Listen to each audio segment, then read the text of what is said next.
What you're about to see is something the public was never meant to witness until now. On June 18th, 2023, the OceanGate Titan submersible vanished. 5 lives lost, one of them OceanGate CEO Stockton Rush.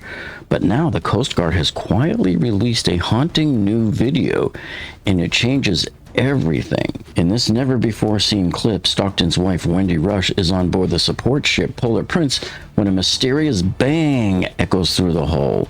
Her voice breaks the silence. What was that bang?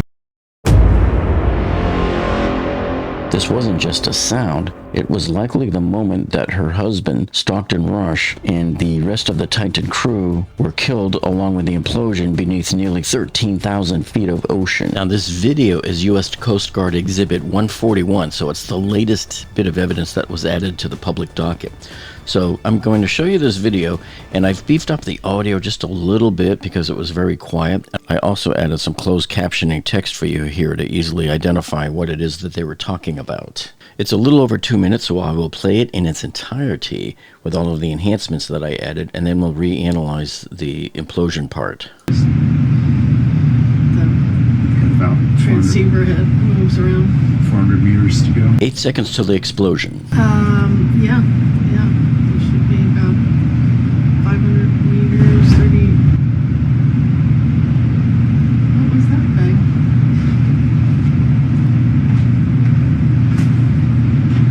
So now Wendy's about to see the text message from the Titan submersible saying that they dropped 2 weights. Dropped 2 weights. Titan dropped 2 weights. Copy. Titan dropped 2 weights.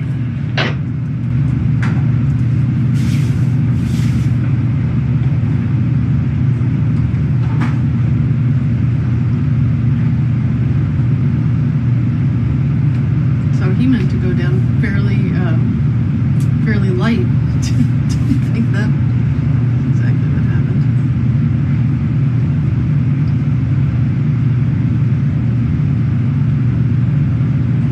Windstand, platform.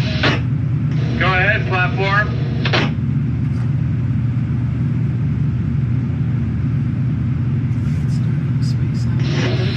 We're going to diver 419, please dive equipment checklist. There's a line that says spare experts, more than 5 available.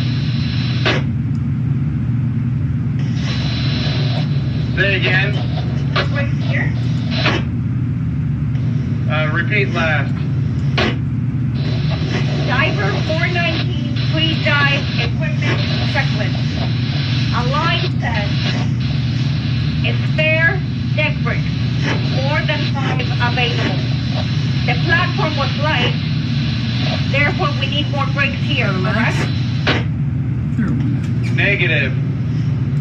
Yeah, well, the platform, those weights can be on the platform and just be ready to transfer to the sub. Roger that. Thank you for confirming. We've lost tracking. Can you confirm how many bricks are on the platform currently? Okay, so that was the full length of that video. Now, did you notice that Gary Foss just stated here a few seconds ago, we've lost tracking? We've lost tracking. So this is the very first time that we've been able to see, like a fly on the wall there, everything that the crew was going through up on the Polar Prince when they realized that there was no tracking available. We can't find Titan. We don't know where it is. So my question here is, why was this video kept from us, the public, from the Coast Guard for the last 2 years or so? Why wasn't it shown at the Coast Guard Marine Board investigation, the live streams that they did last September where they showed everything else in the world? Also, what does all of this reveal about the immediate moments after contact was lost with the Titan submersible and the human cost of deep sea ambition? It's a window into a tragedy that is still unfolding. Titanic is still taking lives over 100 years later. Let's watch the little scene again with the implosion sound, and I'll beef it up so you can hear the thud. What was that bang? So this video is telling us 2 different things here that we didn't know before this. So it's giving us a great behind the scenes view of exactly what was going on. on the Polar Prince, that's the mothership up top there, during the implosion of the OceanGate Titan submersible several hundred meters below them. We also get to be a fly on the wall there and hear exactly the sound that they heard. What we still don't understand here is, did they hear the sound just bubble up through the ocean water and then they heard it when it got to the surface, or did it make like a ping type of a sound, like an echo off of the bottom of the Polar Prince? Or was there a hydrophone microphone or something that they heard on a speaker? So it's not really telling us how it was they heard it, like mechanically. What was the way that the path of the sound got to them? But one thing's for sure, they heard that sound. And she looked and she says, what was that bang? So to them, it sounded like a bang. What was that bang? Yeah, man. And so, you know, Wendy Rush, at this very moment in time, she has no idea that she just heard her husband die along with 4 other men at this very instant when she heard that bang. Now, this video also gives us a second clue that we didn't know before here too, is that she had a false sense of security, thinking everything was still okay because, oh, they just got a text message from the Titan submersible that says we dropped 2 weights. Now, if you're not that familiar with what this means, so dropping 2 weights is what Stockton Rush would do when they're inside the OceanGate Titan submersible and it's dropping down and down and getting close to the Titanic. They want to begin to kind of slow that rate of ascent there. So they need to jettison a little bit of weight so that it won't be coming down quite so fast. So in this case here, he had just texted back up to them, we dropped 2 weights. And so this usually happens a few hundred yards away from the Titanic. So they were getting pretty close to the bottom. Okay? Now I know what you're thinking. You're thinking, hey, sound is sound. How could Wendy Rush have possibly heard the implosion and then a few seconds later got that text message from Titan saying we dropped 2 weights? Hey, everything's fine. No wonder she didn't think that anything was wrong. But why would there be a problem here? So you're probably thinking that wasn't the implosion she heard because they were fine. You saw the text come in. Dropped 2 weights. Titan dropped 2 weights. Copy. Titan drop 2 weight. Not so fast, people, because take a look at this. The speed of sound in seawater is about 1,500 meters per second. And at the depth that that Titan was, we can pretty much assume that it took about 2.53 seconds or so for the audio to reach the ship from where the implosion was. The way they text message back and forth to the ship is with an acoustic modem. And let me tell you something, man, this thing is like molasses slow. If any of you remember the old modems from the 1990s with the dial-up that made that squealing noise, and it took forever to connect and all that, that's what we're doing here. And these acoustic modems are even slower than those. So yes, without a doubt, the OceanGate Titan imploded first before the message that they just sent that says we're dropping 2 weights was able to reach all the way up to the top of the ship's surface there and be decoded by the computer. So she sees it on the computer and goes, you almost see a sigh of relief on Wendy. But man, oh, I feel so bad for her to go through that thinking everything's okay and then find out later on, just a couple of minutes later, oh, we lost tracking. So unfortunately for Wendy Rush and her fellow employees there, they didn't realize that they had just heard the sound of the implosion that killed her husband and the crew members, and that the sound of that implosion shot up to the surface faster than the text messages that said, hey, we just dropped 2 weights. So that's what led to the lack of understanding there that there was already an implosion. Now, what we need to see videos on is why was there such a delay of several hours before they called the Coast Guard? So hopefully that will come out later in the investigation also. Now, there's some other pictures that the Coast Guard released yesterday along with this video. And so let me show you what these are. Okay, so here's the first new photograph that was released yesterday.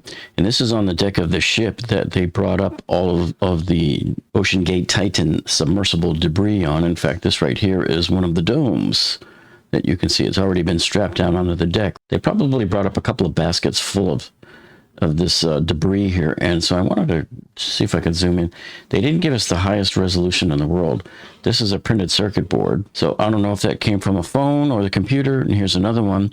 But certainly if there was any photographs or videos stored on the phones, you're likely to still be able to recover the chip on there by taking it off and I've done this before many times as an engineer at Motorola. You reflow the board and get the chip off of there, and you reflow it onto another good printed circuit board that has everything fully operational, and then you should be able to retrieve the data or photographs or video. Yeah, so this looks like another one over here. This looks like another board here. So we don't know if this is all related to the computer systems or what. They got part of a plug, so I don't know what this is. So yeah, I'd be looking for cameras and cell phones in here, and maybe even the Rubik's Cube that the 19-year-old kid had with him. Yeah, he wanted to break the world record and solve the Rubik's Cube at the Titanic depth. So it looks like we have possibly more printed circuits over here, but you can see, yeah, some stuff got kind of shredded around, but it wasn't like pulverized and vaporized like everybody thought that it would be. And then over here, you can see more chunks of printed circuit board. And the Coast Guard also released this photograph yesterday. This right here was the original hull from 2019 that got cracked in the Bahamas. And I believe this was sitting in storage at OceanGate on their property. And this is kind of eerie here. They collected up at least 2 of the expedition patches. So even these survived. So I'm wondering, okay, where's the clothing? Like how are the condition of the bodies? You know, if this survived, then certainly maybe the clothing might have. I know the bodies might have been like all obliterated, but certainly the clothing you would think would have survived. Yeah, the Coast Guard also released this picture of some of the carbon fiber pieces. Now, there's no scale on here, so they're not identifying how big this is, so I can't really tell how big any of these pieces are. But again, this goes against the whole grain of what many people thought was going to be, that the entire thing just vaporized and there wouldn't be anything left to find of it. But so this seemed to be more like just a large underwater buckling than it was a vaporizing implosion. And they also gave us this picture, and this shows us the map of the areas that they were searching. So this is their search patterns here. And many overlapped areas in this area here, and probably because this is likely where it first descended, and that would be my first place to check. The U.S. Coast Guard is expected to have their final report out later this year. Now, if you missed my previous video from a couple of months ago when the Coast Guard released the actual audio file and the sound graph and all that of the implosion, you can check this video out right here. And then we also did another video a couple of months ago about where are the bodies, because I still get people asking about that. You can check this one out right over here.